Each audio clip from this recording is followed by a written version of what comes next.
Hi everyone, welcome to JMChem. Now today's video will be on modification of Bohr's model, Sommerfeld model. Now we will also derive the energy of the Sommerfeld orbits. Now before starting, if you have not watched the atomic structure part 1 and part 2, do watch it, it will be helpful for you. I will give the link in the description box. Now if you have not subscribed my channel, please do subscribe it, and if you like the video, do not forget to press the like button. So now let us start. We will start with the revision, that is drawbacks of Bohr's theory. We have already seen it in atomic structure part 1. Now what are the drawbacks? Now according to the Bohr's theory, there should be only one line when electron changes orbit from one energy level to another, but in practical we obtain several lines. This was the first drawback. Second drawback was for case of hydrogen, helium plus and lithium 2 plus, this can be applied. But when it comes to the many electron system, this observations fails to agree with the proposed theory. And no explanation was given as to why there was quantization of angular momentum, that is nh by 2 pi equals to mvr. An explanation of Moseley's law is also not arrived successfully, and the last point was no explanation was given for Zeeman and Stark effect, that is for magnetic field and electric field. No explanation for the splitting of atomic spectra is not given by Bohr. So we needed a refinement of the theory to account for the fine structures in hydrogen atom spectra. Sommerfeld extended the Bohr's theory in 1915 and suggested that moving electron might describe, in addition to circular orbit, elliptical orbits as well, like not moving only in a circular shape but also in an ellipse shape with one of its foci for the nucleus. Let's see. Now what was the Sommerfeld's modification? Electrons, in addition to circular orbits, revolve round elliptical orbit with nucleus situated at one of the foci of the ellipse. That is, we know that ellipse looks like this, right? And it has two foci. These are the foci. So these foci, one of them has the nucleus and electrons revolve around it like this. So this is the concept of elliptical orbit. Now in order to designate the position of electron, two parameters are used. One is R and another is angular parameter. Radial parameter and angular parameter is used, and these parameters gives rise to radial momentum and angular momentum, which we can easily find out in RH by 2 pi for radial angular momentum, and in phi h by 2 pi is the angular momentum. Now next comes our third part, that is only those elliptical orbits are allowed that satisfies the relation cyclic integral of p phi d phi equals to n phi h, and the second condition is cyclic integral of p r dr is equal to nrh. So these two conditions are important right now. What are these things which we have seen? This p phi and p r are the two momentums, that is radial momentum and angular momentum, and nr and n phi are radial quantum number and angular momentum quantum number, also known as azimuthal quantum number. Previously we obtained one type of quantum number, and from here we now obtain two types of quantum number, nr and n phi. They have a relation with the principal quantum number. We will see now.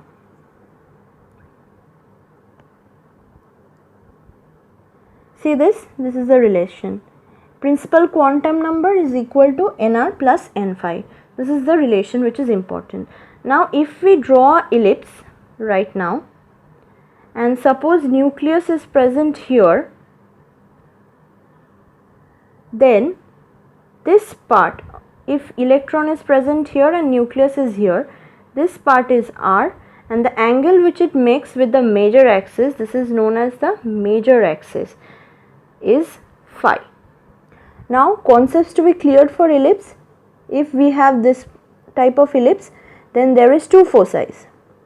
The line joining the two foci from one end to another of the ellipse is known as major axis, right, and the one which is joining from here to here is minor axis. Half of this major and minor axis, this is from here to here, is known as semi major axis, and from here to here is known as semi minor axis. Semi word comes. So the last point of the Sommerfeld model is that using classical mechanics and equation above, it can be derived as that semi major axis length by semi minor axis length is equal to nr by n phi, that is radial momentum quantum number divided by azimuthal quantum number or angular momentum quantum number. Now we will derive this portion in our video and also understand about the ellipse carefully. Now few equations we require to remember for the derivations to go easy. These equations comes from mathematical derivations. We do not require to know the mathematical derivations in details. We only need to know the formulas. So we will see the formulas now. Now this is our first formula. This is the polar equation of an ellipse with one focus at origin and other at a positive real axis. That is, we consider if this is our ellipse, then this portion is the origin and the second one is in some positive axis like this. This is our origin and this is a positive axis, and the formula comes to be r equals to a 1 minus e square by 1 minus e cos theta. Now to remember this, E is our eccentricity, and what is A and B? Now A is the length of the total major axis and B is the length of our total minor axis. So this part is B and this part from this part is A. 2A. So here A value is the length of Semi major axis.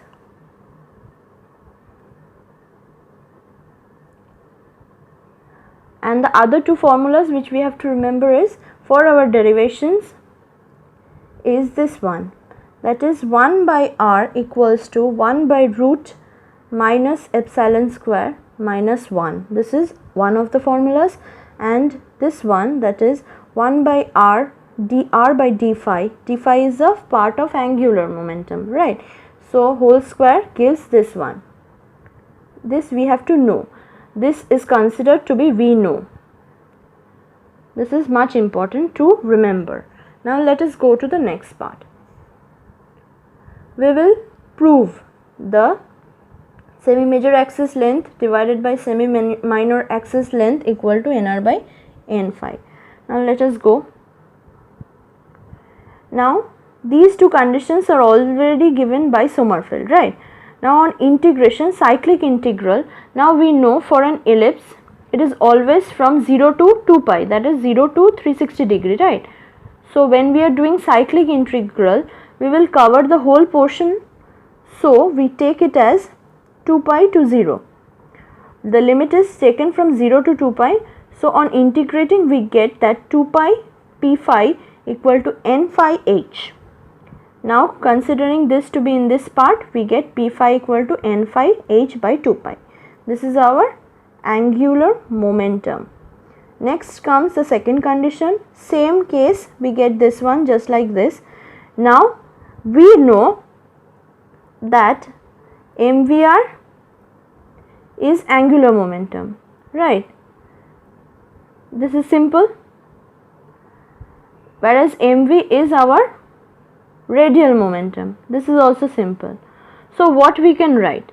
Our radial momentum into r is equal to p phi, right? So from here, in this case, PR can be replaced by P phi by R, right? This much we have done here.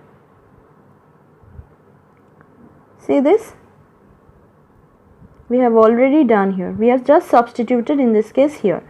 Now we have already seen the expression for 1 by R, right? Let us see.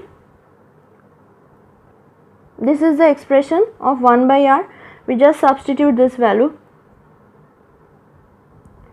Now on substituting this value, we get this one, 1 by root over 1 minus epsilon square minus 1.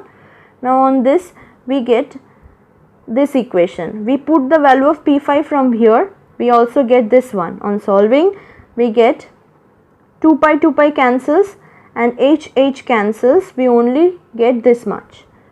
Now we have to remember that 1 by root 1 minus epsilon square for ellipse is the value of the value of A by B. Okay, this is the value of ellipse. This is also mathematical expression. This is the formula for ellipse only. Now last is, we get this one. So at last we derive our semi-major axis length by semi-minor axis length to be A by B, which is equals to n by n phi. Right. Now it can be altered, so we can get n phi by n. Now see one thing here.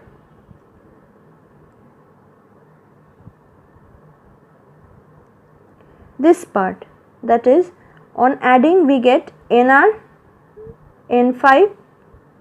On adding them we get the n. We have already seen that quantum number, principal quantum number, is equal to nr plus n phi. So we substitute this here and we get our expression thus derived. This much is important to know. Small derivation comes from here. Now we go to the next topic, that is interpretation or dependence on value of n phi. The following possibilities can be considered. What are the possibilities? See this one. When n phi is equal to 0, we have the expression as B by A equal to n phi by n. If n phi is 0, length of semi-minor axis is equal to 0, right? Which implies that the path of electron will be a straight line, right? Like this, passing through the nucleus, which is impossible, right? Here is the nucleus and the electron is moving like this. This is impossible. So n phi can never be 0. It starts from 1. It always starts from 1. Now when n phi is greater than n, then B is also greater than A. Now again this is absurd, because n phi can't have values greater than n, because we know n equals to n phi plus nr. This is the second condition. Third condition is what? It says that n phi if equal to n, then A is equal to B. This means that the orbit is circular. The condition of circular orbit is obtained. Elliptical path becomes spherical orbit, and this for all orbit is special case of path taken by electron. And the last one is n phi is lesser than n. Then orbit remains elliptical and n phi can take up values from 1 to n minus 1. Right, 1 should be left because n phi equal to n is for circular orbit, this is for ellipse, so minus 1. Clear? Now let us go to derivation part. Energy associated with moving electron in stationary orbit according to Sommerfeld. Now first, what we have to know? We have to know that we have already come across the Bohr's energy expression, right? That is En equals to 2 pi square z square e to the power 4 by m n square h square. Now from here we have known n equals to nr plus n phi. So we can directly write 2 pi square z square e to the power 4 m by n r plus n phi whole square h square, right. This expression can be written, but above is obtained by applying the principle of quantization of momentum of electron moving in an elliptical orbit.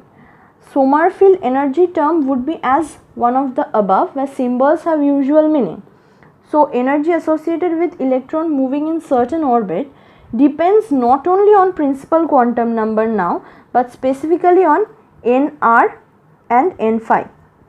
Here we have already seen.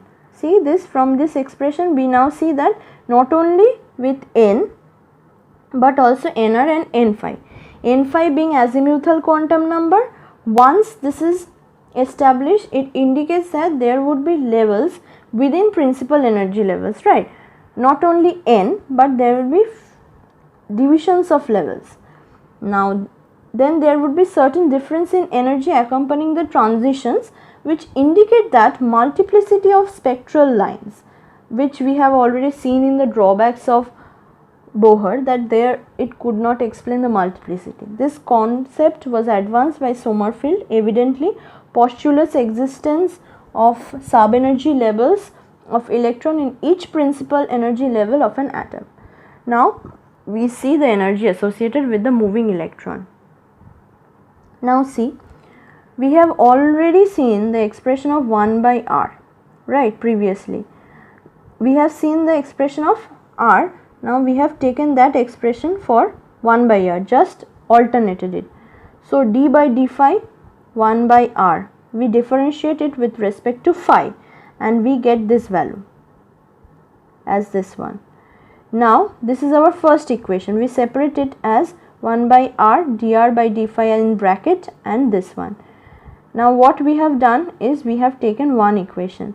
Next, second one, 1 plus epsilon phi a 1 minus epsilon square is the value of 1 by r. We have just substituted here and taken it here to get the value as this one.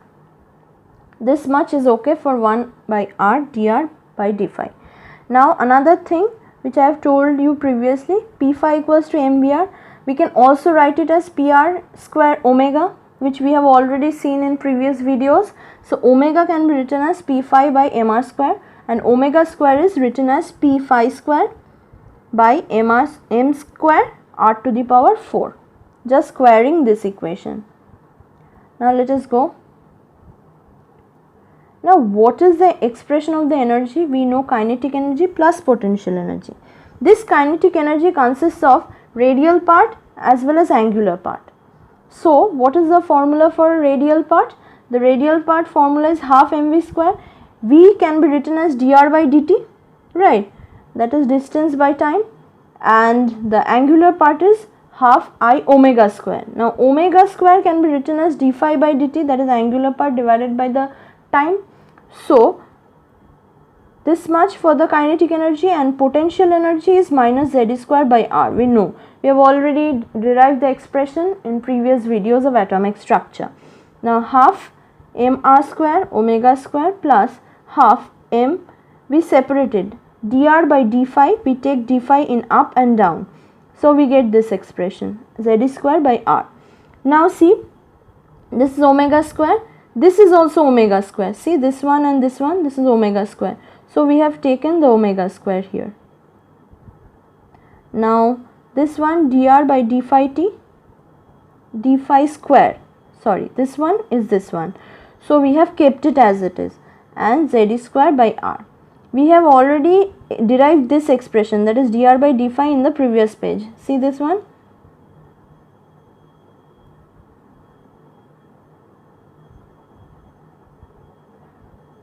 This expression.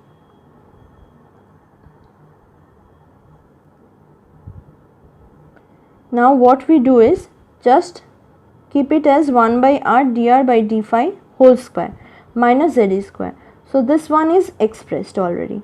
Now we take all the things in this side except only 1 by r dr by d phi. We will need this. Previously we have already seen that we need an expression of this. So we leave only this part and continue with the other parts. See this? We have kept this one. This is already derived from the equation 3. So epsilon square sine square phi 1 plus epsilon cos phi whole square. Now previously while knowing the equations of the ellipse, we have shown that one of the equations for this one is this. Now on comparing, what comparison we need to do is this one is compared with this expression,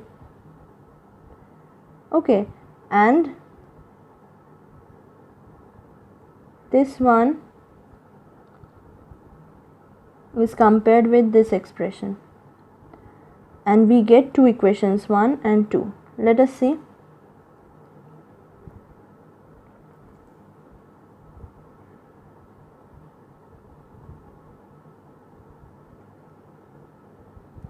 Two em by p phi square is given as this one.